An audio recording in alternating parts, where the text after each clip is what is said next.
You're live. Hello. No, we have to look up there. I'm watching up there. I'm watching up there. Our end, it says we're live. If you guys can see and hear us, please let us know. Oh, there we go. Phone, so that's cool. There we go. So this is our very first live stream here. Kind of nerve-wracking. It's a little bit nerve-wracking, you know. We have a lot of thoughts about our recent Royal Caribbean cruise. And mostly this is born out of me not wanting to sit down, film a video, and then have to edit it later. So I think she's taking a real risk with me going live with you. Oh yeah, this is going to be a whole lot of fun. Thanks, Kelly. Hello. Hey there. Okay, so we have a lot of things that we want to talk about. Mostly we're going to talk about our experience, what we experienced on our 3-night cruise. And then we're going to do a little bit of comparison to our recent, well, not recent Disney cruise, but like we have done a 3-night on a Disney cruise before. All of our other previous cruises were on Disney Cruise Line. And so I do want to do a little bit of comparing to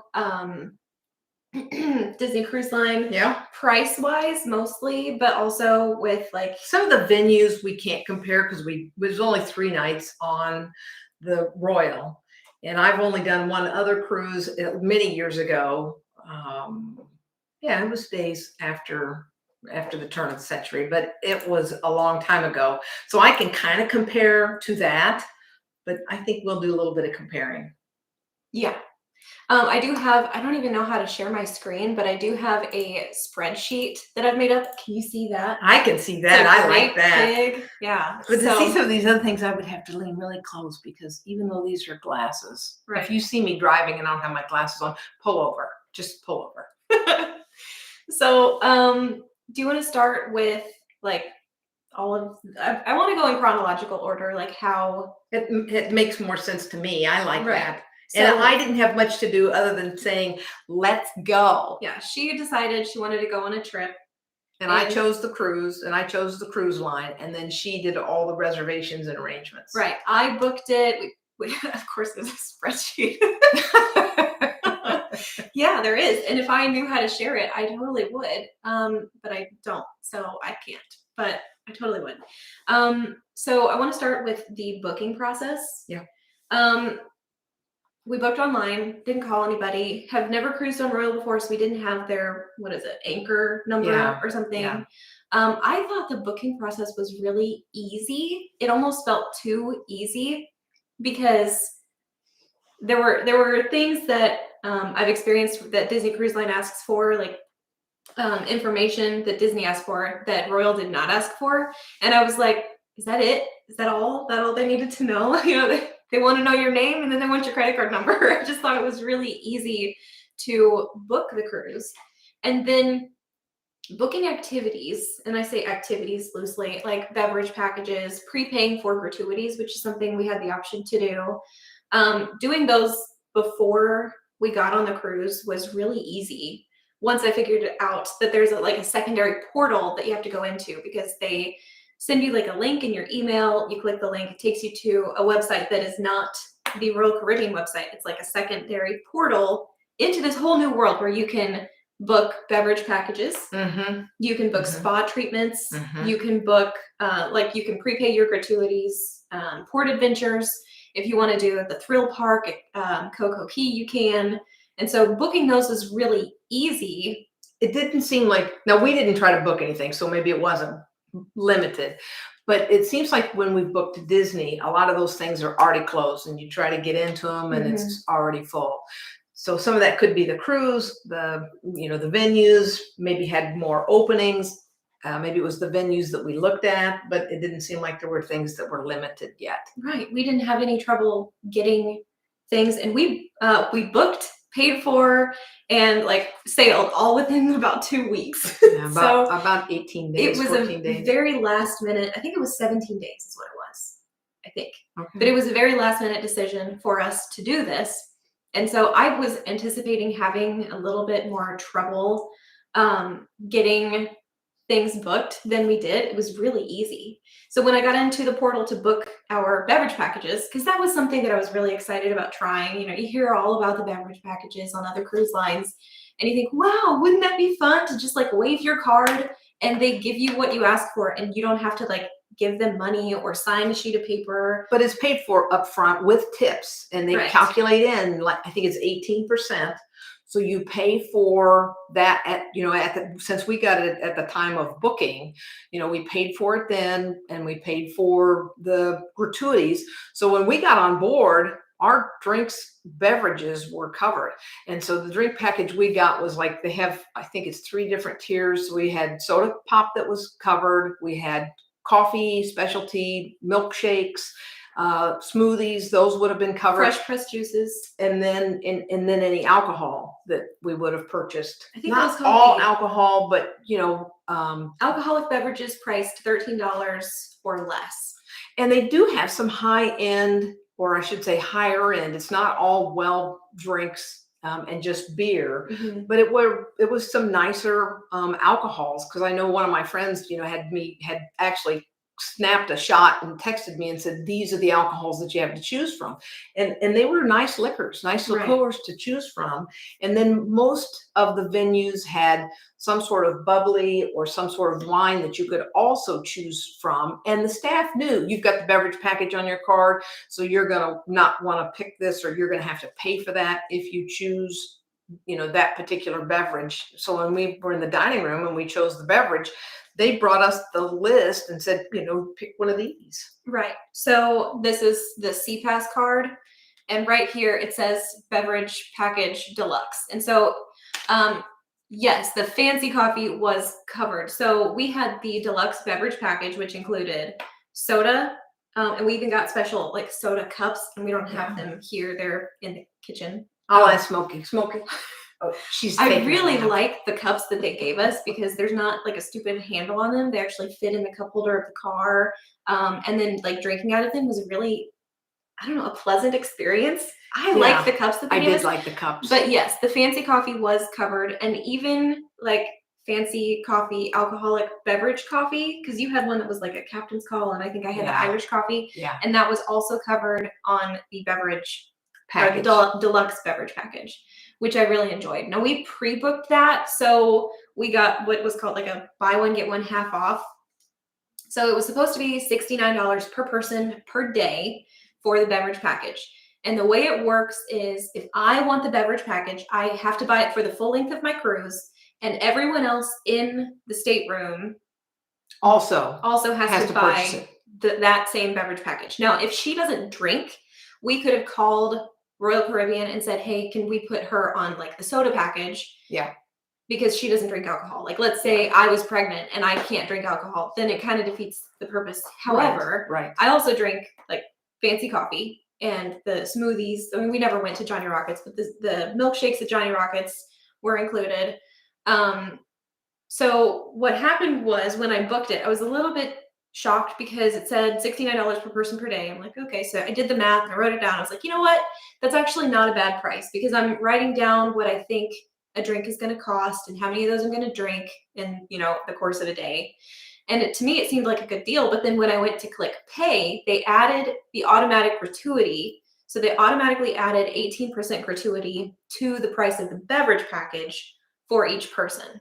So if you're thinking, you know, that's almost the price of one night on the ship. I don't know, you know, is that reasonable?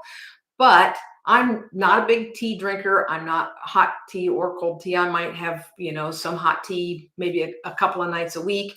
I have coffee every day, a couple of times a day, and a specialty coffee is a real treat for me. So I know I'm probably going to get 2, maybe 4 coffees, specialty coffees, or maybe 2 alcohol containing coffees, but I know I'm going to get at least 2 coffees in the morning, and then a juice with breakfast, and then maybe a smoothie, and then maybe a couple of drinks. And I'm thinking, to pay that up front, because you're still going to pay the gratuity and you're still going to pay for the drink.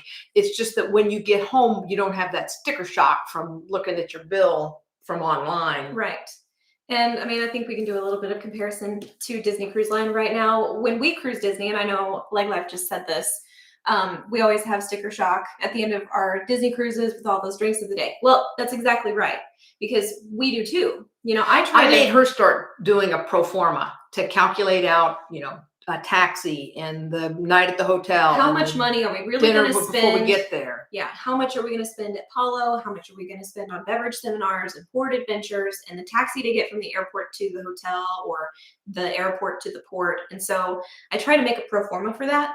And it helps me with the sticker shock, because then when you get that bill the night before and you're looking at it, you're like, yep, that's about what we figured. Yeah. That's about what we thought. But this kind of eased that because it was paid up front. Right. So we paid for the cruise first, and then we prepaid our gratuities, which was actually a little bit more expensive on Royal than it is on Disney. So Disney is $13.50 per person per day. So $13.50 for her per day and $13.50. Is it just for the room, or is that both the room and the dining? That's all of the tips, all of the gratuities, the automatic gratuities that you incur on Disney. It was $1 more on Royal, and so that's not really significant, but like prepaying that in advance, it didn't save us any money, but it saved us $87 worth of sticker shock at the end of the cruise. So we didn't have $87 on our folio at the end of the cruise. We actually, sneak peek, we got $7 back. We got a $7 per person refund, and I'm not sure why. Yeah. It didn't make any sense to me. They didn't explain it. We didn't ask. It's $7. Right. $7 back. I don't care. It was weird, but it was really pleasant not having to pay anything. Like I didn't have a bill at the end. So we didn't buy any souvenirs. I don't even think I went into the gift shop at all. I went into the gift shop because I actually thought about buying some things on board, and then I never made it back into the gift shop. But the first night when we were on the promenade, I was just amazed. It's like a city street and shops and bars and clothing stores. I was kind of like a little bit, overwhelmed with all of that stuff. It was really cool. But then I never made it into the shops again. There were so many things to do on board.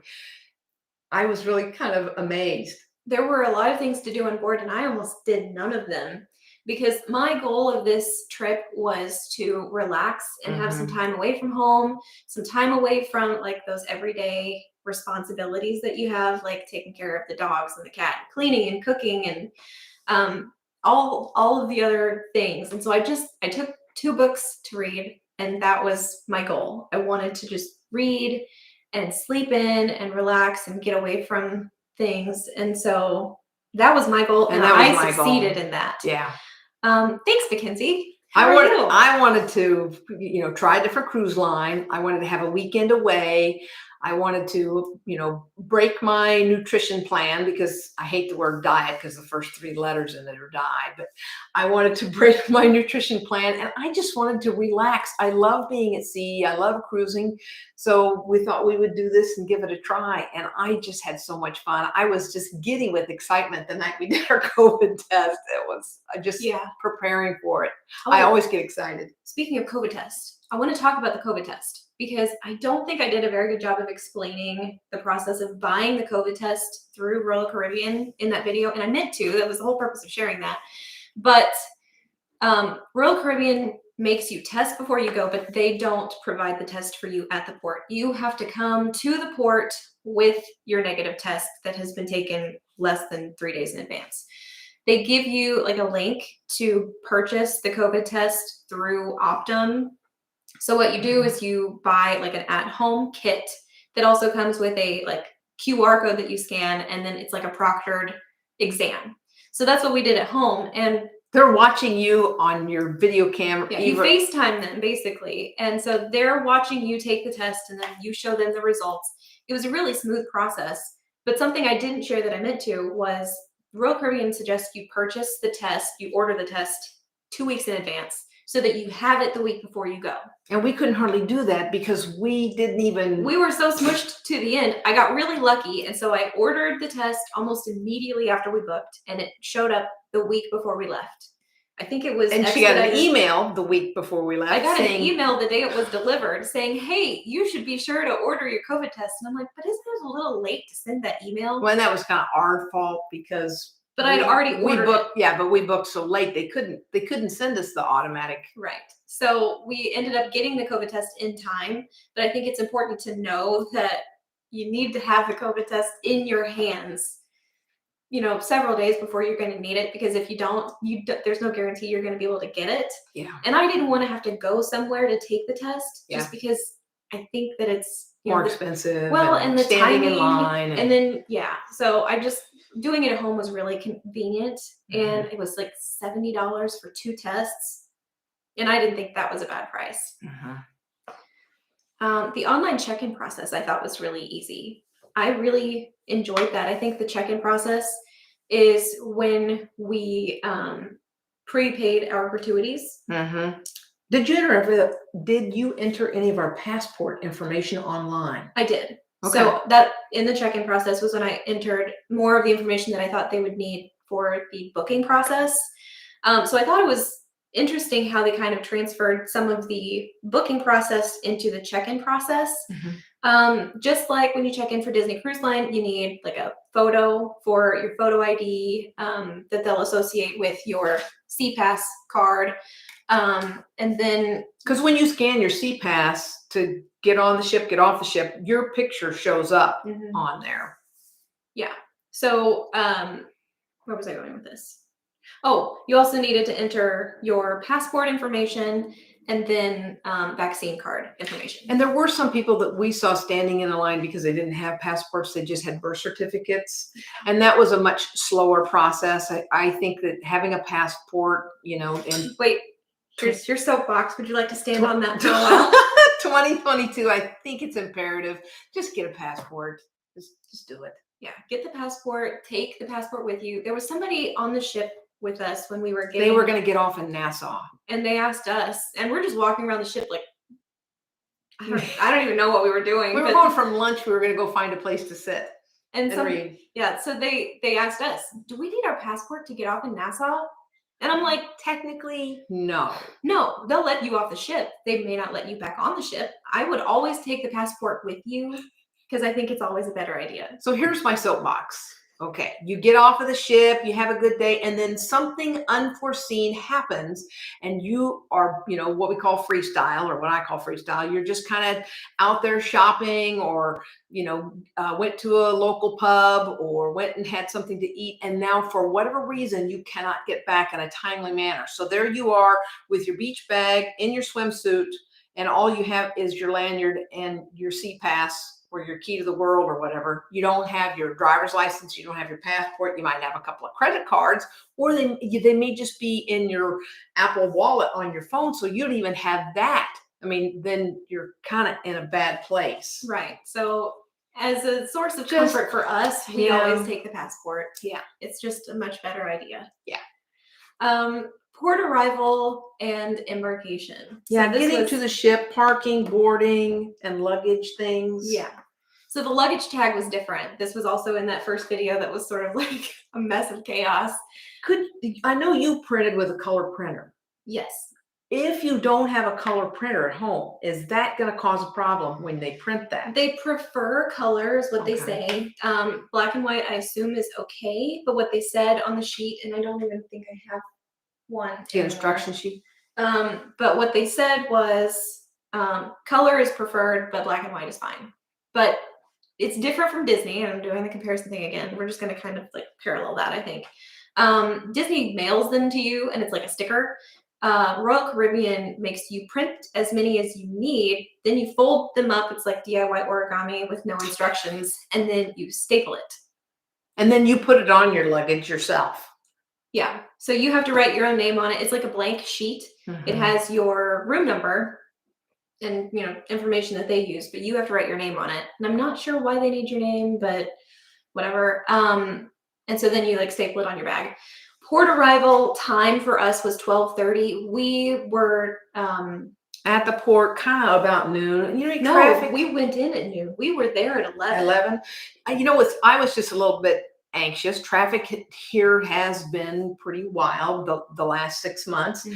And Florida doesn't have a lot of collateral roads. So if a road shuts down because of a major incident, it's shut down and there are very few, ways to get around it. You're just kind of stuck there. So I said, I want to go ahead and, leave and get there early. We can sit in the car. We're going to, just chill and relax and let, the time kind of pass so that we can get on the ship. We're there waiting on them. It's not they're waiting on us. Or they're leaving without us because we're not there. Because we're stuck in traffic somewhere. So I didn't mind getting there, being there a little early, and then just waiting in the car until we were close to our time to to go on the ship to try to do the boarding process. Travel by Anita says she's never printed the luggage tags. I have them tagged at the port, and the porters have stacks of tags available. That's cool. And they do. I saw because when we dumped out our luggage, they actually had them in their pockets, and they asked us and we already had them on. So that is true. You don't have to. And I think that even Disney will, if you don't have your tags, if you know your room number, they'll find it for you. They'll get those bags to your room. So I think it just makes their life easier to have those things. Well, it was really quick for us.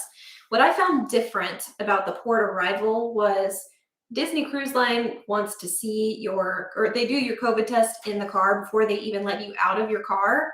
Royal Caribbean let us go through and drop off our bags. Then we went up and parked, and then we got out of the car and we went downstairs and showed our negative test result before they let us into the building. But they didn't make us show the test or do the test before they let us out of the car. So that was a little bit of a difference.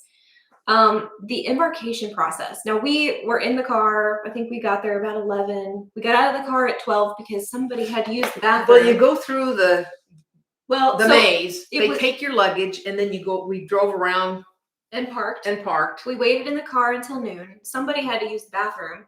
So our port arrival time was not till 12:30. We got out of the car and we went downstairs. We showed our COVID test, and that was the longest wait we had. I think we waited there maybe 10 minutes. Then we walked inside and did security. And then you have to go up an escalator and around, and then you check in. We were boarding the ship in 20 minutes.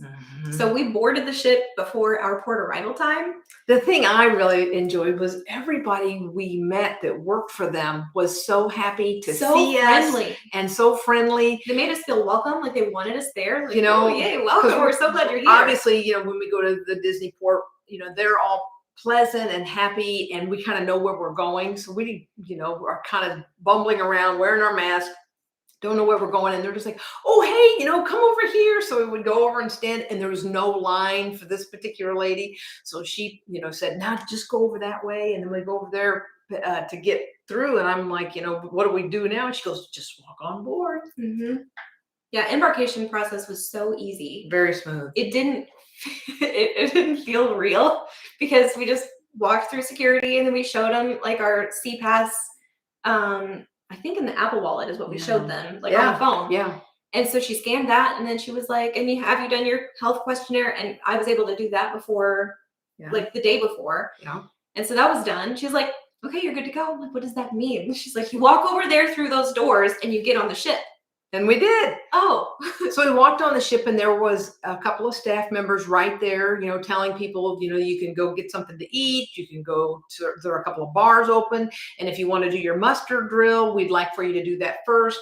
And so, we just showed them that same thing that was on the phone, and they told us, where our muster station was, and we went right there and to the muster station, and there was a staff member there that helped us click through those boxes. They checked us in. And it was a different muster process because instead of watching it, and there was a video we had to watch on our phone, and then there was a sound bite of what the ship horn, the emergency horn, sounds like. So you have to watch the video and you have to listen to the sound. And you click that you did it, and you can actually click for everybody in your party.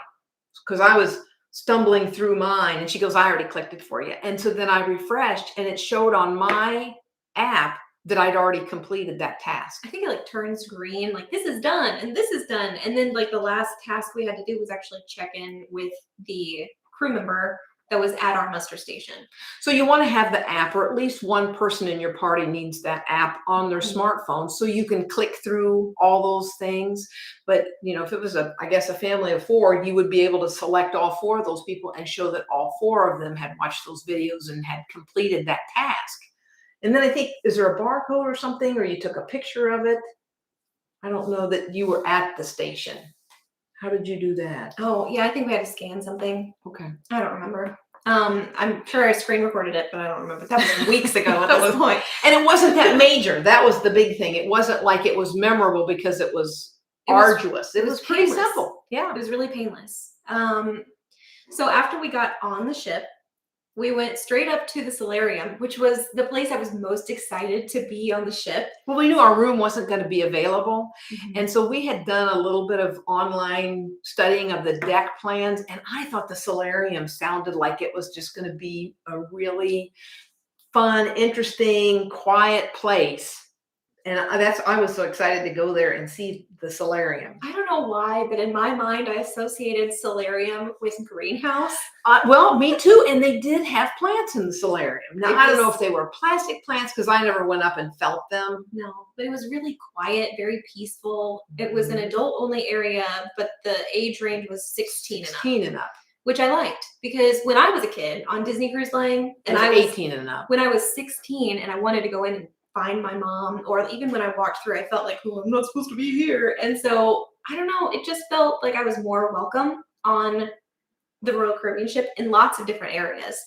And I liked that the age range was a little bit lower, because like, what are 17, 18-year-old kids going to do? Yeah. You know, they might as well have a nice quiet place that they can hang out. Yep. So we went up to the Solarium, and of course the Solarium bar was open. So we hit the bar, and we used our CPass card and our beverage package for the very first time. I had never used a beverage package before. Like, how does this work? And so I anything? just told the guy, you know, hold my card out with this kind of, you know, dumb look on my face. And I said, I have the beverage package. May I have and he's like, oh yeah, sure. I'll make you one. Yeah. And what I really liked, and I spent most of my time in the Solarium on this cruise. Yeah, I did too. I loved the people who worked at that bar. They were so friendly. And then and sometimes they were so busy, but they never had a bad attitude. They were always eager to please, very happy, you know. And then since it was kind of the same bar staff, they got to where, even though it was just 3 days, they would try to do their best to recognize a person, you know. And I just really appreciated that personal experience. Yes. And the drinks they made were so good. I didn't have one bad drink the whole time. I think for a drink to be well made, you don't want it watered down, but you just don't want it to be so boozy that you just can't even drink it. You want to have a pleasant experience. Mm-hmm. That's the experience I had with their beverage package. And I know you think a screwdriver is a screwdriver, but that's not exactly true, because I've had bad screwdrivers on Disney Cruise Line before. Nothing against Disney Cruise Line. I think it's their orange juice. I don't know what Royal does with their orange juice, but their screwdrivers on Royal Caribbean was so good. Did you have a mimosa? No. Did I not have a mimosa the whole time? I don't think you did. I managed that. You would have a screwdriver. You had fresh orange juice. You had a screwdriver, and I think I have a list. Hold on. Oh my goodness. I have a list of the drinks that I drank. I'm not going to share this, but I need to know. You can talk while I'm doing this. What would you like me to talk about? No, I did not have a mimosa. I didn't think you did. Who am I? I don't know. We'll have to go back. We'll have to go back so she can have a screwdriver. Try it And I again. didn't have one Bloody Mary. I missed my vegetable. So I should go back and have a Bloody Mary, and you should go back and have a screwdriver. But I did have several coffees. They have, that I know of, they just had the one specialty coffee bar on The promenade deck. promenade deck. So it's Cafe Promenade. And I went there every morning, and I would get a coffee. Now, the first morning I got there, Saturday morning, I just had my key CPass. I didn't have hers. So I ordered one coffee, and there was probably a line of maybe about 6 or 8 people in front of me. And I watched, and some of them had their roommates CPass. So they would get 2 or maybe 3 coffees. And so then I was thinking, oh, I should have brought her CPass. Well, then the guy right in front of me, he ordered a coffee for himself, and he said, I need to take one back to the room for my wife. Can I get hers also. And the guy looked it up on the computer and it's like, yeah, she's got the drink package too. So I'll go ahead and I'll make hers as well. So, they were not so rule oriented. No CPAS, or you can't bring 2 CPASs and not have 2 people. Or they were very understanding and very forgiving. I think. Like it felt like real life people, not like we have a rule book and you're not following the rules. I thought, and it's not like I'm going to give the coffee away to somebody, because that really isn't fair to me. That's kind of criminal to give something to somebody who really hasn't purchased a package, and that just makes it bad for everybody. So it's bad for the people who paid for the drink package to give it away to people who didn't pay. Right. So we're not going to try to cheat the system or the cruise line. We had both paid for the package. Yeah. So she was trying to get my drink because I had paid for it. And they let me the second day. The first day I was too scared too afraid to ask because they're going to say no, get off. And we were not that far from the coffee place. So I would, walk down the promenade and I'd get those 2 coffees. By the time I get back to the room, mine was pretty well gone anyway. So let's talk about our location on the ship. Room. Okay. Yeah, our room and the location on the ship. We got really lucky with the room that I booked. It was sort of, not a mistake. It was just like that's what was available. Pure luck. That's what they had. And a couple of days after I booked our cruise, the sailing disappeared from the website, so we couldn't even book it anymore. We couldn't see it anymore. It was gone. And so I thought, oh, we got really lucky. We got on the ship, and our stateroom was right next to the elevator staircase. Yeah, we were very close, just down the hall a little bit. And we had a little bit of a discussion this morning about like stairwells and elevators on this ship, the Independence of the Seas, versus like the Disney ships that we've been on. Disney has, the current ships, not the Wish, but the Dream, Fantasy, Magic, Wonder have 3 stairwells / elevators. Okay. So they have forward, midship, aft. And the Independence only has 2. They have forward and aft. Our location was right next to forward. Is that where we were? I got so turned around on this ship. I normally have a really good internal compass.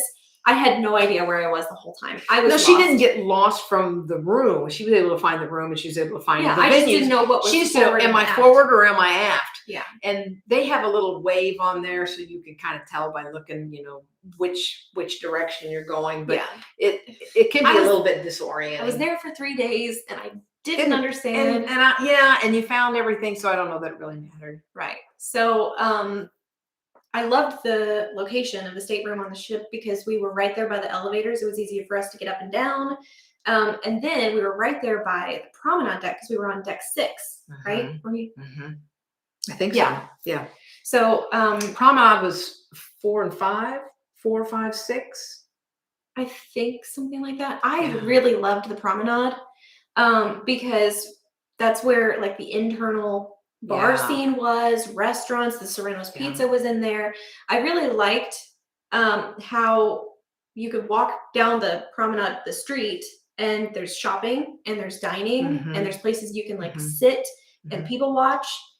Yeah, because some of the restaurants you would go into the restaurant or the pizza place, and there were seats and tables inside of that, but then there were also some high top tables and seats outside so that you're not in the walkway. You're it was just very well done. I really liked the promenade. And it didn't feel like a maze to get around. Sometimes on the Dream and the Fantasy Disney ships, the back end of deck 4 sort of feels like, or is it 5? Maybe it's deck 4, but the adult area on the Disney ships feels like a maze. In the back. The Magic and the Wonder feel more comfortable because there's a designated walking path, but walking through the back end of the Dream and Fantasy to me is like a maze, and it makes me uncomfortable because it's really tight space. Well, and I feel like I'm intruding on somebody else's space. Well, you're walking through a bar, which feels wrong, but doing it on the promenade, it's like a sidewalk. That's the main street. You're where you're supposed to be, and it felt right. So I really liked the promenade area of the ship a lot. I really enjoyed that. It made me want to try one of their bigger ships because they have the promenade, and I think they have what's called a Central Park area on the big ships. And so it made me think, ooh, I really want to try this area on their bigger ship. Yeah. And I loved that feeling because it's not, oh, I like this and I'm comfortable with this and this is what I'm going to do forever. It's, I want to try something new. I like the plants. Now, like I said, I never touched any of them, so I don't know if they were real, but I just thought that was so cool that they had the plants in the solarium, and then there were some plants on the promenade area. And I don't know, I really like that part of it. Yeah. So we talked about promenade. What I meant to do was talk about our stateroom. So I want to talk some more about the stateroom because we did a room tour. But I want to talk more about it because I don't think I expressed my appreciation and love for the layout of that stateroom. Yeah. The size was fine. I was worried the size was going to be small, but the size I thought was very comparable. I thought the lanai I thought was very comparable. Veranda. Sorry. It's not a house. Okay. Pardon me. I thought the room size on the ship was very comparable. We purchased the ocean view with like spacious veranda or something like that. So we had a very big veranda with 2 chairs and a table. Mm-hmm. And I was impressed by. I was sitting back in the chair and I had my feet stretched all the way out and I could barely touch that glass wall. I loved the layout of the stateroom. You walk in and there's a couch, so you have a place where you could do yoga if you wanted to. Not that I would on a cruise ship, but that's something you could do because you don't walk right into the bed. So I felt like it was more friendly for, having suitcases or strollers or whatever. I know some of the rooms that we've stayed in on the Disney ship, like one of the rooms I think that Adam and Sherry show on one of theirs, you walk in and because it's a ocean view or it had the virtual portal, the head of the bed was right under that virtual portal. Well, that's an inside stateroom. And so you don't walk into the bed. But I think every other room that we've stayed in, if it's a larger room on a Disney ship. First. So you walk in through like this skinny tunnel. Because you got the bed. Closets on one side and the bathrooms on the other. And then you walk in and then there's a little space and the bed is right there. Now, we both felt like we had more space in the hallway when you walk in. Mm-hmm. So we felt like that was a little bit wider. Mm-hmm. I thought the closet was gigantic. Like we could have hid in the closet from our room story if we really wanted to because there was so much space in there. It was very tall and it was really deep. Yeah. There were shelves and like hanging, and then there was additional like hanging rods that you could pull down if you wanted to. I was so impressed by the storage solutions on this. There were like hidden shelves. Yeah, the bathroom had shelves behind a mirror that you would open out. Cabinet. Right by the desk area, there was cabinets that would open up and had shelves there. There were shelves in the closet. And then each of the bedside tables had shelves underneath of it, and then the drawers there. So I thought there was a lot of storage, and you could we stuffed our luggage underneath of the bed, so the bed was high enough that you could do that. Yeah. But we had a really nice sofa and a little coffee table right in front of the sofa. The nightstand was big enough, like the drawer had space. You could put like pajamas in there if you wanted to. I had shoes and books under the nightstand. So I was really impressed by the stateroom. I'm not going to talk about decor. If you really care about what it looks like, we can't be friends because I'm there for the vacation. I'm not there for what the stateroom looks like. It was fine. I mean, it wasn't bad. It wasn't great. There were no knobs on any of the doors or drawers. So your clothes didn't get hung up on it. There's no hazard for kids to get, stabbed in the eye. We took the magnets to use on the wall because it's a metal wall. So we, hung stuff on the wall if I needed to hang up my hat or hang up my lanyard. We could have taken magnets for the stateroom door because the stateroom door was magnetic. No one. I shouldn't say no one. A few people had magnets on their doors, and you could tell they were royal cruisers, and they were royal. Yeah. Royal to royal because of the magnets that they had. And I didn't take any pictures. I should have taken some pictures, but I didn't. It was only 3 days. We didn't have much time on the ship because we were busy reading and drinking. You want to talk about the bathroom? What about it? There was a tube shower.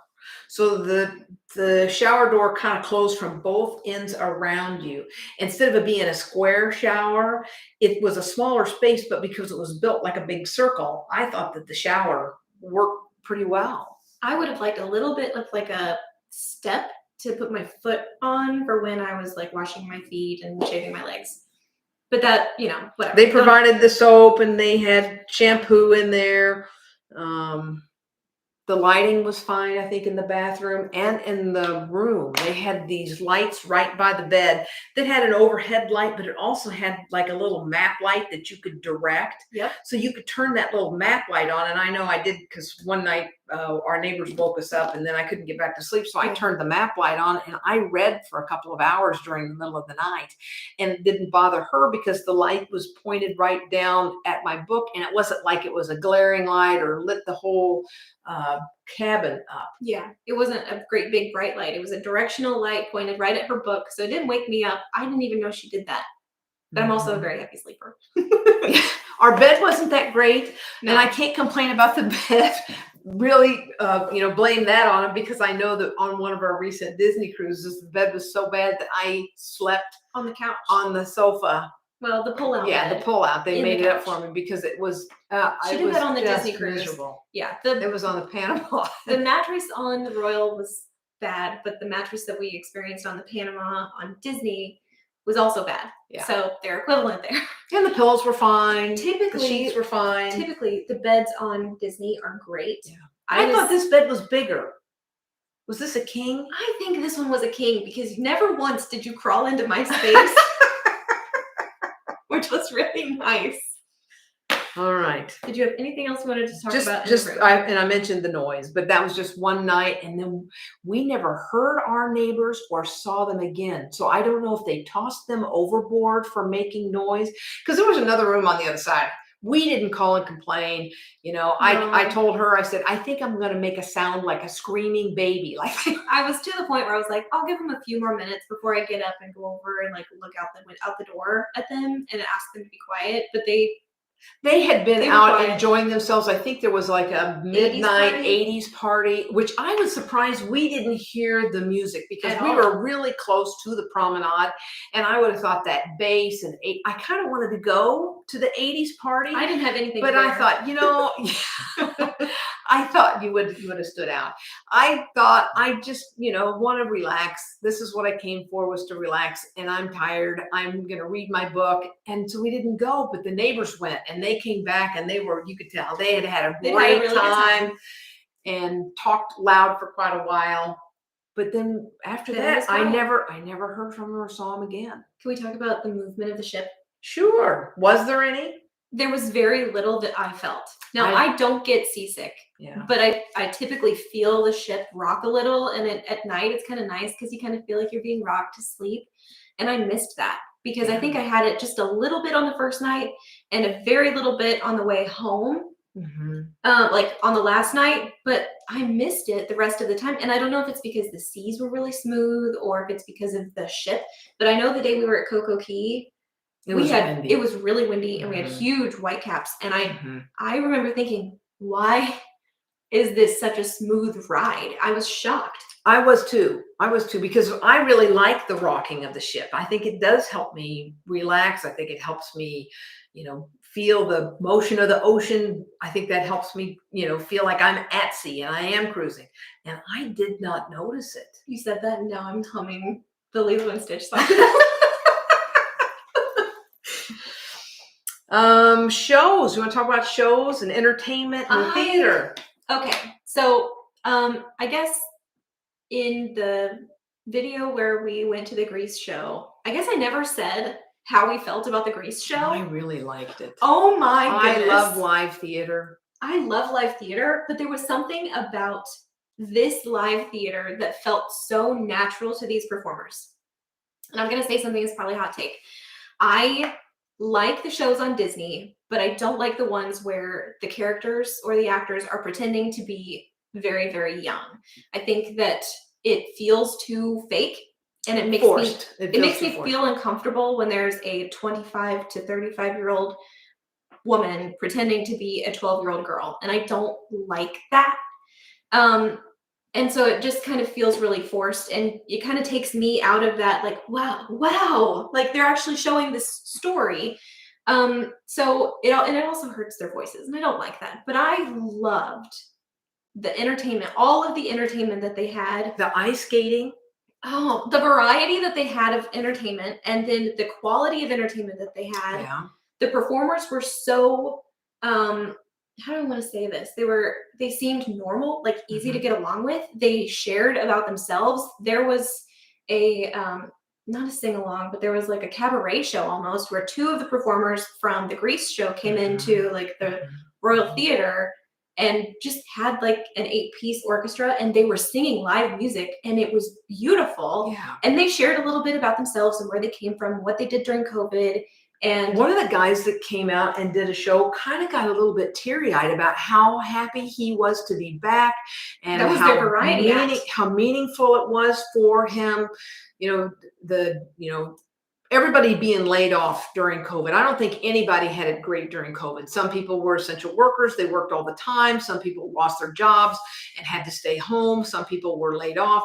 I don't think there was an easy experience during COVID. And this guy getting back to work and saying how happy he was to be at sea, how happy he was to be able to fulfill his life's calling of entertaining others. He talked about how his dad did not want him to be an entertainer, and he kind of teared up a little bit. And all of the performers that we got to watch perform, and even other crew on the ship, were very open about being grateful that we were there. And to me, I felt their like gratefulness, I guess. I felt like they were glad we were there, and they weren't afraid to tell us that they were glad that we were there. And they were willing to make us feel welcome and appreciated and seen and understood, and they wanted us to have a good experience. I liked the live band. I liked Grease. Our cruise director, he was really hilarious. Yeah, he was very really energetic, really talented, charismatic. Yeah. I wish that we had gone to one of those evening parties with him, because he was dynamic. I'm He sure was dynamic. Yes, he was. I'm sure he was So there. we went to the ice show or the skating show, and then we went right over to one of the other shows, and he came out carefully on the ice and talked to the audience, and got us all laughing and giggling. And then he was at the live show, and again he was very humorous and seemed so genuine, and seemed very comfortable on stage. Right. I liked the theater itself. I thought the theater was beautiful. The theater was beautiful. The theater was spacious. The seats, I thought, were wider, and the backs were taller, and there was more space between them. Yeah. And the cup holders, you could put a cup in or a wine glass in, because they had like the hook. I showed that in one of the videos. But just the way that they had it planned out, like the downstairs and the upstairs, they had 2 bars in the back, and restrooms were in the back too. It was so well planned. What a beautiful theater on a cruise ship. Yeah. It was amazing. Yeah. Printed daily activities. Do you guys know me? Because if you know me, you know I like paper. I like paper books. I like paper maps. I like paper navigators / cruise compasses. And being able to see the whole day at a glance, the activities that are going to happen at a glance, the hours things are open at a glance. She really appreciated that. So we were, going down to the promenade deck, and I don't even know, I was just overwhelmed by the, difference and newness and everything. I think it was day 2 or maybe even day 3. And I noticed, hey, this touch screen, and it's not like it's small. I mean, it was the size of, lower pane of a window. And you could say, what can I do right now? And you would touch that screen, and then you could pick the map it, and it would tell you how to get there. I thought that was really, really a cool feature also. So in addition to having the paper cruise compass, which is something they still do, they deliver it to your stateroom. Now, the first night, I don't know if we got one. We went by guest services and asked for one. I know. On the second day, we asked for the one from day 1. And so getting that made me very happy. Another thing that they did that Disney does not do right now is the app shows you the activities before you get on the ship. So the day before we got on the ship, I was able to see all of the activities for the whole sailing before we even got on the ship. Yeah. I didn't have to be connected. They had it planned out. They had all kinds of, trivia contests. They had karaoke things. So there were lots of activities you could do. Did you say karaoke? So there were all kinds of things that you could do to keep yourself busy, and you could see them ahead of time. So you could kind of plan out what you wanted to do and when you wanted to do it. Yeah. I like that. Yes. So having the activities available before the cruise allows you to plan your days. Like if I had planned to, hey, I'm going to go to this and I want to do that, I would have been able to plan that before I got on the ship. So I'm not wasting my precious vacation time planning my day, and I'm not wasting my precious vacation time going through an infinite scroll on the phone, looking for something specific, and then, oh, there it is. And then the app glitches and it disappears. You're like, wait, what happened? Yeah. It's all on a piece of paper and it doesn't go anywhere. I didn't like that their intranet did not allow us to text each other. And I think it was a couple of dollars a day to get that feature, but we thought for 3 days, if we get separated, it's not like I'm going to get lost in Europe.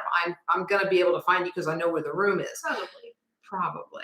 But it was $1.99 per person to text. Per day. Yeah, to have the texting capability. So she would have had to pay $2 a day, and I would have had to pay $2 a day. I know it's only $2, but I thought, $12. how many times am I going to text her? Yeah. Now, I don't think they had any that. kind of phones. Disney used to have the wave phones. I think those have gone the way of the dodo also, so I don't think they do that anymore, but their texting feature is included. We did not buy their internet package. I know people that have used their internet package and say it is excellent. I think it's called Boom. The speed is satisfactory, but we didn't need it for 3 days. No. Next thing on my list is the seating on deck, like where we sat in the Solarium. Okay. What do you want to say about it? I loved it. The Solarium had these kind of windows that you could actually slide open or slide closed so you could let more breeze through or less breeze through. And they had these, I would say, overstuffed couches and chairs. Now, I know on the Disney cruise up at Cove Cafe, they kind of have some deeper seats that are comfortable, but I don't know. I just thought these really were very comfortable sofas and couches, and they were set up with a table. So it was coffee table, 2 benches, 2 chairs, and then like a big coffee table in the middle.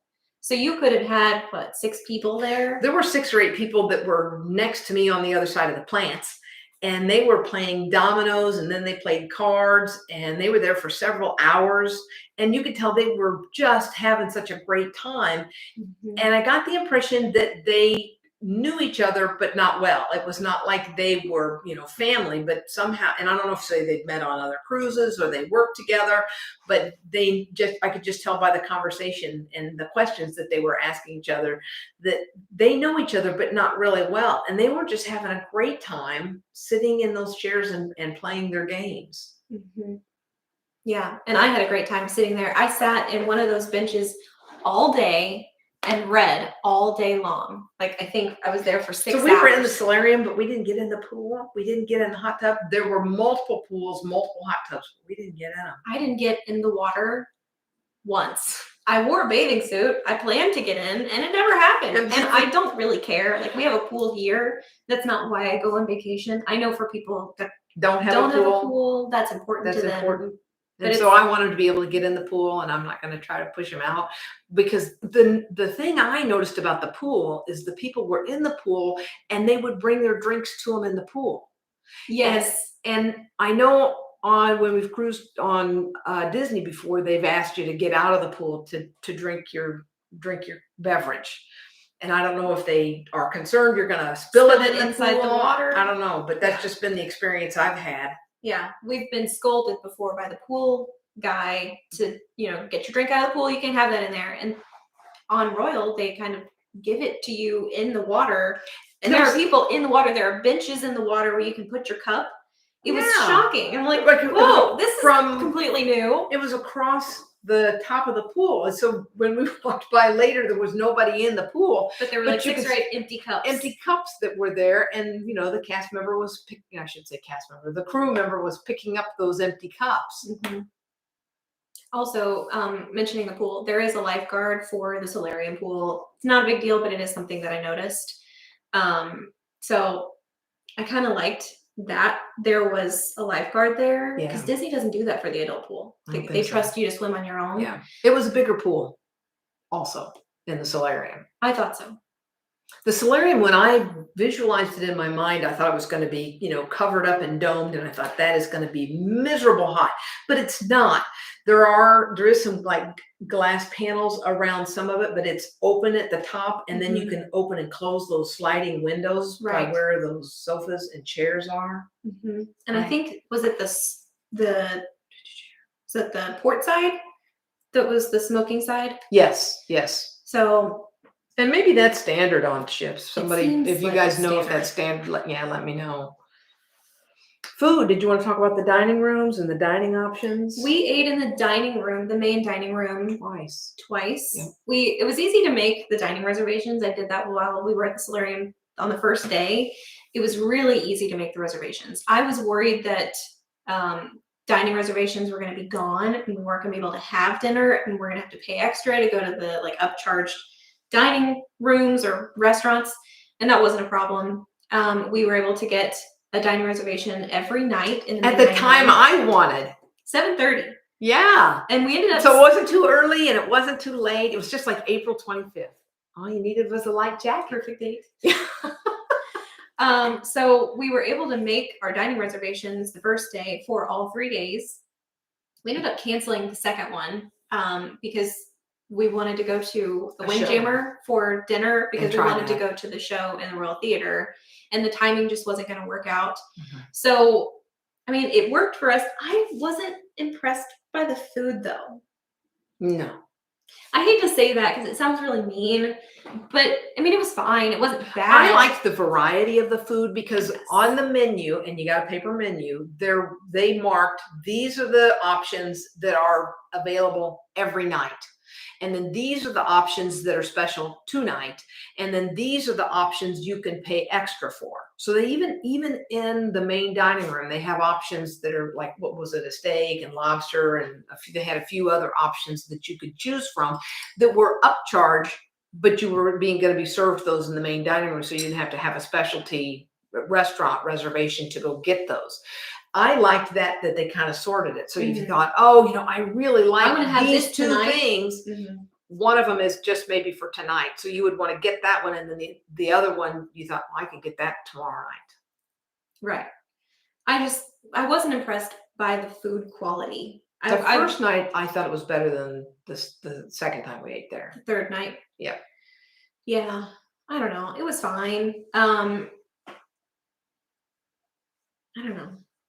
That wasn't her favorite. No, not mine either. I've had like better food on Disney Cruise Line. I didn't have anything that was bad. I just didn't have anything that was like, oh wow, when I come back, I want to get that. I'm getting that because it was so good. And I even felt that way about Windjammer. Yeah. The pizza at Sorrento's was good pizza. Oh, it was much better pizza than I've ever had on a Disney cruise. Yes. The crust was great. The cheese was buttery and lots of mozzarella and really good pepperoni. I really liked the pizza. And you could get a slice or a whole pizza. You could eat it there. You could take it back to your room. You could take it up to the deck. So that was similar. Yes. I did like that.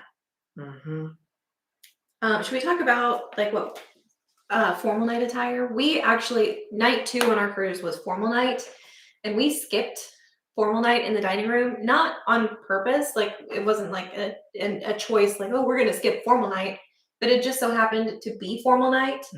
And we didn't go to the main dining room. So I can't really speak to like what it was dress code enforcement. Yeah. But I know that the second night was formal night. Yeah. We didn't get any pictures. I know that some people, when they go on a 3-day cruise, they just carry on a backpack. They don't even pack any luggage. We packed our backpacks and we had luggage. So we had, plenty of change of clothes. I had khaki shorts and white. We could have gone to formal night. We just didn't. Yeah. It didn't work out for us. Nope. You want to talk about their island? Coco Key. You hear a lot of good things, amazing things about Coco Key. And I will say I was so impressed by the intense amount of stuff on that island. Yeah. There were so many places to shop, so many places to eat, so many different like hangout areas. Different venues on different sides of the island. So that they had stuff on the windward side, stuff on the leeward side. They had that huge water park.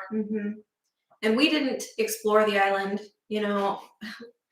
We had good intentions, or I did. I wanted to, and then I sat down and I started reading my book, and I couldn't stop because it was one of those really compelling We stories. had great shade. We not only had a palm tree that was provided us shade, but we were under an umbrella, a bumbershoot umbrella. But we were under some palm trees. We had an umbrella. We were right next to a bar, and the restrooms weren't far away, and neither was the food. Mm-mm. We were right by the straw market. We had a perfect location, and we got really lucky. We were right there on Chill Island, Chill Beach. Yeah. It was really nice. I have a couple of complaints. There was somebody around us on the beach that was using a substance that I think smells really bad. And I have never experienced that on Castaway Key before. And so I was sitting there, I'm like, oh man, That stinks. I don't like that at all. And that it was new and different and unpleasant for me. And so that was just something that I didn't like. And then there were people on the beach that had brought their own speakers. Sharing their music. Yeah, they were playing their own music, but some of them weren't even there in the chairs. Their speaker was just playing music, and they were in the water, and so they didn't take the speaker with them to the water. They had just left it playing at the chair, and I just thought that was a little bit disruptive. I didn't mind because it was 80s music, so it was okay. Yeah, it was fine. Part of it, I went for a little bit of a walkabout, and I brought back a couple of sandwiches, or part of a sandwich. I think I ate some of it before I even had gotten back. So some of those experiences that she had, I didn't share, but it was a big island. Now, one of the things I've looked at is, when we've been on a Disney, we've almost always rented a bike or done the 5K or at least walked through there. I didn't see that they had a 5K. I don't know if they had bicycles. I didn't see a walking path track. Now I know that the tram will take you nearly all the way around, and it is a very large island that they, have their tram at. We didn't experience that. No. So I can't speak to that. Yeah. Okay, so I think I should explain a little bit why I didn't like the music. It's not that I don't like people playing music. I just thought it was too loud and there were competing speakers. Yeah. So like if there's one person playing music and it's really loud and somebody else wants to play their own music, they're going to play theirs louder. Mm-hmm. So that's what I didn't like. Yeah. I don't mind music on the beach. I understand that people bring their own speakers. I just thought it was... We were in the middle of stereo wars. Yes. Oh, that's yucky, Anita. What's that? Well, somebody was doing it on the ship. That's gross. Did the island feel super crowded with 2 ships docked? I thought so. Now people didn't get up early. I thought we didn't get up early. We got off the ship 10, 11 o'clock. Yeah. And it didn't really get busy till about 11:30. We found our seats at the perfect time because we were at one area and then we kind of moved to a different area, and then it felt like the floodgates opened and everybody came off of the ships. So the other ship was already docked, I think, when ours docked. I don't know. I was asleep. But we were there with the Oasis of the Seas. So it was a big ship, and then our ship, which is not a small ship. So it did feel like the island was full. I did ask at guest services. Our ship was almost 100% capacity. We were at 4,100 guests, and I think full capacity was 46. Is that what he said, or something like that? So we were almost completely full, which made me feel better because I was like, if we're at 50% and that's what this island feels like, wow, that it would be really crowded. But I thought since we're almost at 100% and the other ship is probably almost at 100%, I was not like shocked by the number of people. The island felt like it could house everybody fairly comfortably. So it didn't feel crowded. It felt I don't know, comfortable, I guess, but like there were people there. Normal. It felt normal. I think we're getting down to the end. All I've got left on my list is costs, disembarkation tips, and then breakfast on the final morning. Yeah. Did you have anything else about the cruise that you wanted to discuss? I don't think so. I'm going to pull up my Google Sheet and I'm going to talk through the price comparison. I do have a Google Sheet. I don't know how to share that screen on here. So I'm not going to do that, but I'm going to talk through the cruise like cost. So I guess, should I work backwards and just share like the total cost Sure. And comparison? then, total, and then let's work backwards. We've done a 3-night cruise on Disney before, and so I did kind of make like a little pro forma of what we probably would have spent if we had gone on a Disney cruise. Because we actually looked at the cost of this cruise this weekend on the Disney ship. Yeah. So we were looking at both itineraries. We've cruised Disney before. We're trying to decide, are we going to do Disney because it's what we've done? Are we going to try Royal because it's going to save us some money? And so I made this cruise cost comparison sheet. And if you want to see it, message me on Instagram. I will take a screenshot and I'll send it to you. But the total cost that I came up with for a Disney cruise would have been $3,705 for 2 people for 3 nights in a veranda stateroom, because I was trying to keep things like the same. So it was like same stateroom, same Port weekend, fees. yeah, taxes and everything. So this cruise on Disney would have cost us $3,708 or $705, and on Royal it was $1,800. Wow. It was literally half the price. Wow. So now I'm going to kind of break down that price for you guys. The cruise fare per person per night for Royal was $195 per person per night, and that's including the taxes and port fees. Mm-hmm.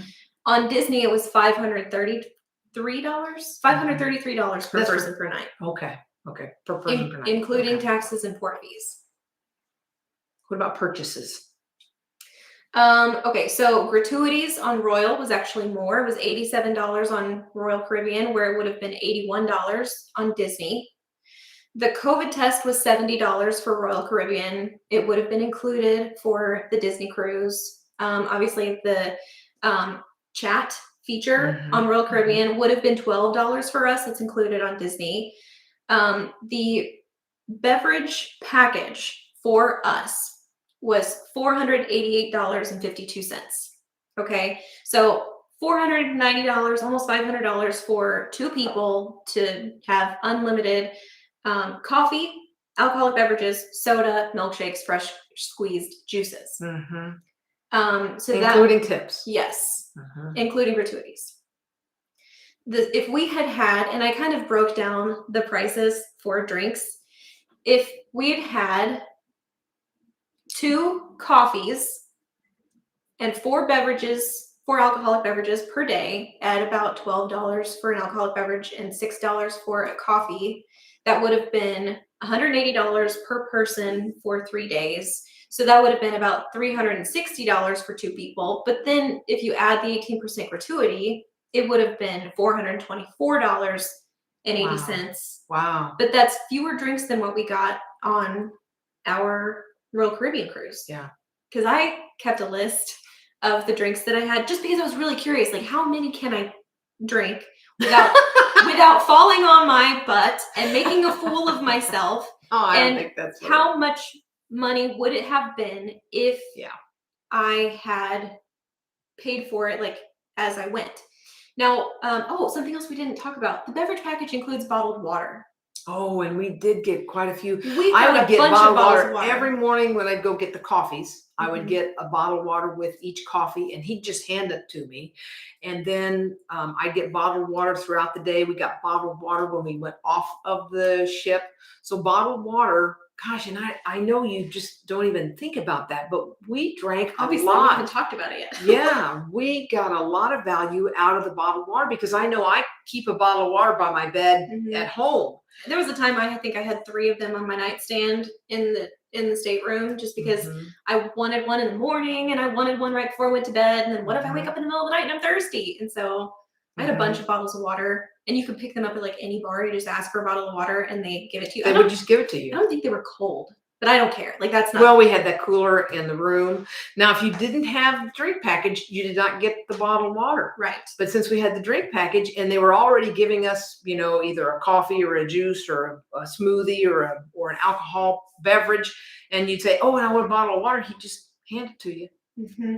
Yeah. So the price difference we spent $1,879 less going on this Royal Caribbean cruise than if we had gone on a Disney cruise. And I kind of feel bad because we didn't explore the ship. I feel like I need to go back because I want to spend more time on the ship, because we went for the specific purpose to get away, to relax, to read, to just have some downtime. Yeah. And so, I never went by was it the Wave Rider? Oh, the Flow Rider? The Flow Rider. I went to the deck with the Solarium and I never went above that. I would love to walk all the decks because the artwork on the ship was beautiful. Oh, it was. Like in the stairwells. I wanted to go to that champagne art auction. Yeah, and we couldn't go because we were going to go to a show. Yeah. So I was blown away by the price difference. And then doing this shocks me still, like reading these numbers. I'm like, dang. Yeah. Is that right? And it is. Yeah. And then something else we didn't really spend any time in that I wanted to. And we haven't talked about this, and I'm surprised we haven't talked about it. There's a library on the ship. Oh, yeah. Now, they said on the website that the library was going to be open, but there were no books available. We went in. The library was open, and they did have books available. available. And there were actually people in there reading the books. It was really quiet. It was really pleasant. It was beautiful. Something I really loved, there were books in foreign languages. Yeah. Oh, they had Italian, they had Spanish, they had German, they had Dutch. They had multiple books in different languages. I was kind of really impressed with that. That was... Yeah.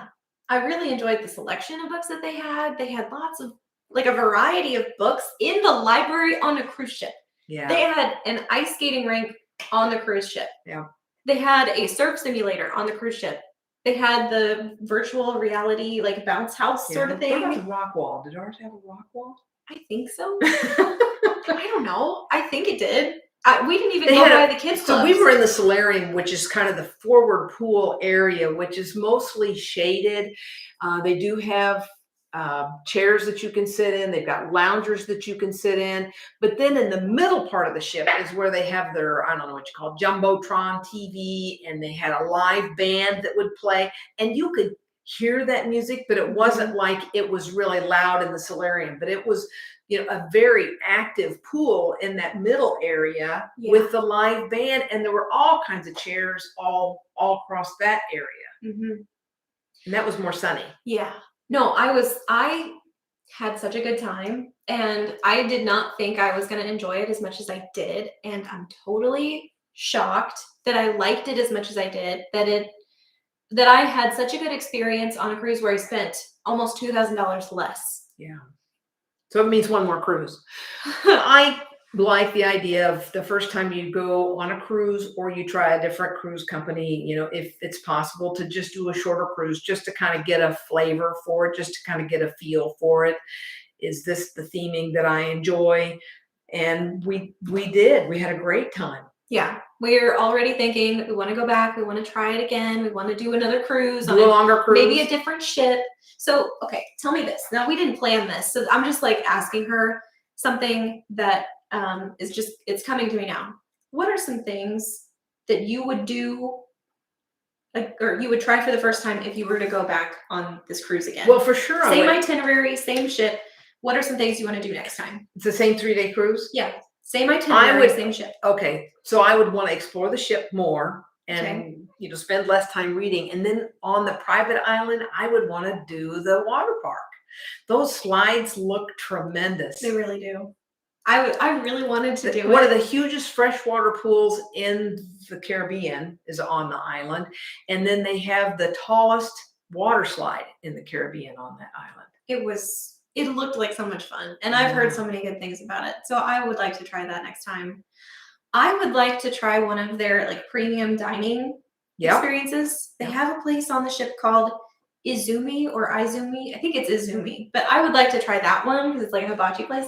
And I love hibachi. I think it would be so fun on a cruise ship with a bunch of fun people that are happy to be there. I just think that would be really cool. So I would like to try some of their their paid dining, premium dining experiences. And then maybe we wanted to do this also on the inexpensive, so we could see without spending any money other than just like our drink package, can you still have a good time? Can you still enjoy yourself? And I would say absolutely. Yeah, I would too. I had a really good time. And meeting people on the ship was so fun. Like even people that I don't know their names, we didn't get their names. We just like saw them in passing and said something to us as they were walking by, and we had like a brief conversation or an intense conversation. And I felt like you met a couple of your viewers on board. Well, that was really special too. Like Wendy, if you're watching, I had such a good time talking to Wendy outside the Royal Theater. Like they literally booted us out of the theater because we were talking to Wendy, and it was so much fun to get to talk to her. Yeah. I liked meeting her and hearing from her and getting to learn her views on things, because she pointed things out that I hadn't realized. We've just had such good feedback and response from some of the viewers that have been in your community. It's been really, really wonderful. Yeah. And the response to these cruise vlogs has been really surprising to me. And I'm glad you guys have liked it. It's over now. This is going to be the end of this. I don't think I have anything else that I want to talk about. Do you have anything else you want to talk about? I think that's it. Okay. Yeah.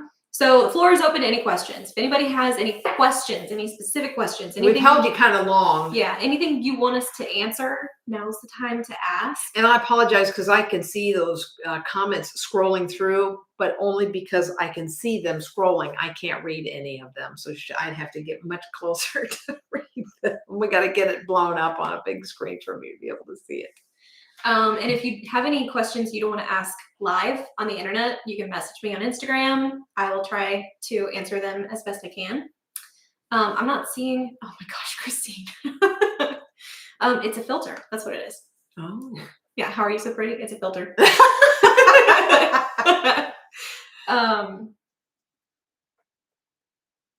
Which did you prefer?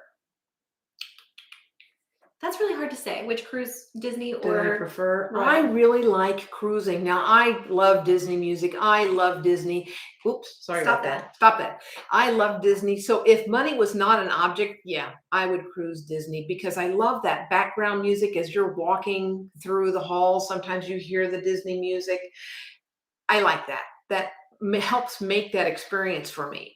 But if you took that away and I didn't have that in the background, I couldn't watch the Disney movies on the, television. I just don't know that it would be worth it for me to cruise Disney, to spend twice that amount of money, because I love being at sea. I love being being at the ocean and looking out there and seeing that big blue. I love being on the ocean. For me, I would rather cruise more on Royal than cruise less on Disney, because it means I get to be out on the ocean. Yeah. Now Amanda asked, will you continue to book Disney or Royal? This kind of opened our minds to like trying something new. So we're talking about booking Disney. We're talking about booking Royal. We're talking about booking MSC, anything out of Port Canaveral, because it's really close to home. We're talking about looking at Carnival. Norwegian. Like Mackenzie and I have had so many conversations about like Norwegian. A friend of mine's taking a Norwegian cruise. They're Disney cruisers, and they're taking a Norwegian cruise NCL this summer.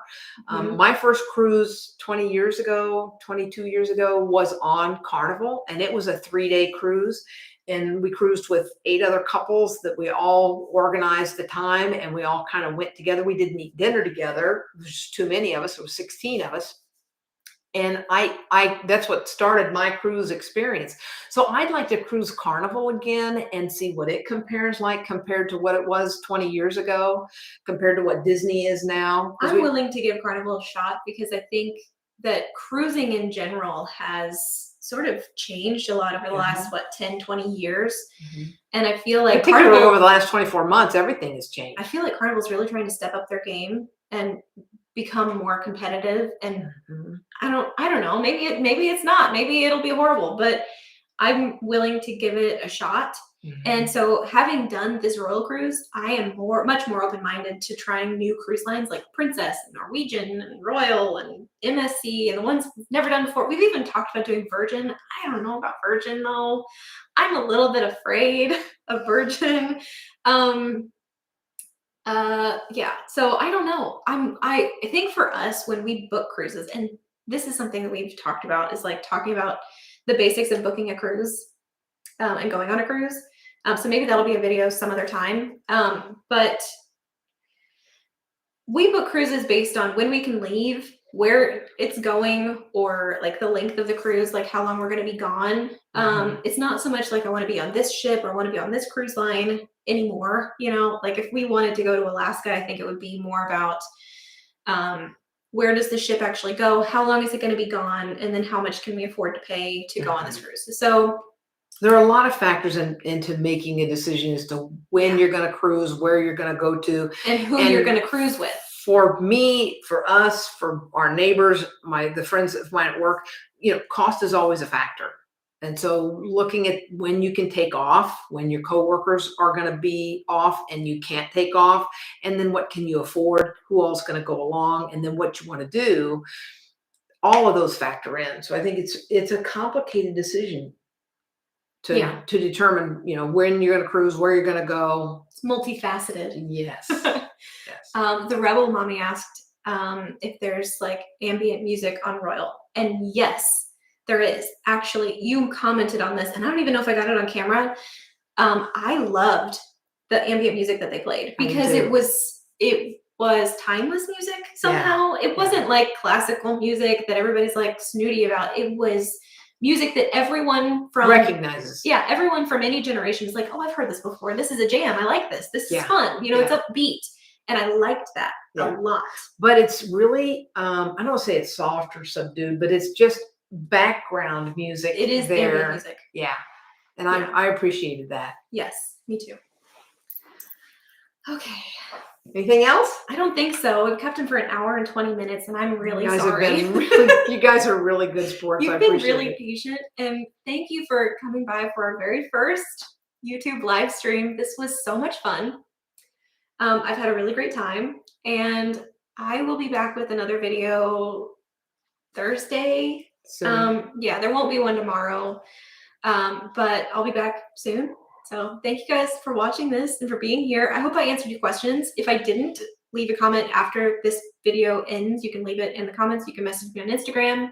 I try to get to questions. I do what I can. I want to say a special thanks because there have been so many of you have reached out to me and given me encouragement and constructive criticism and welcomed me and, not picked on my oddities. So I really appreciate your kindness. Yeah. And so do I, because it makes my job easier. Because I try to protect her from people who are less than kind. But thank you. Hi, Kevin. And so anyway, you guys, we'll be back. We'll be back sometime, probably Thursday. But thank you for being here. So thanks. Bye. Bye.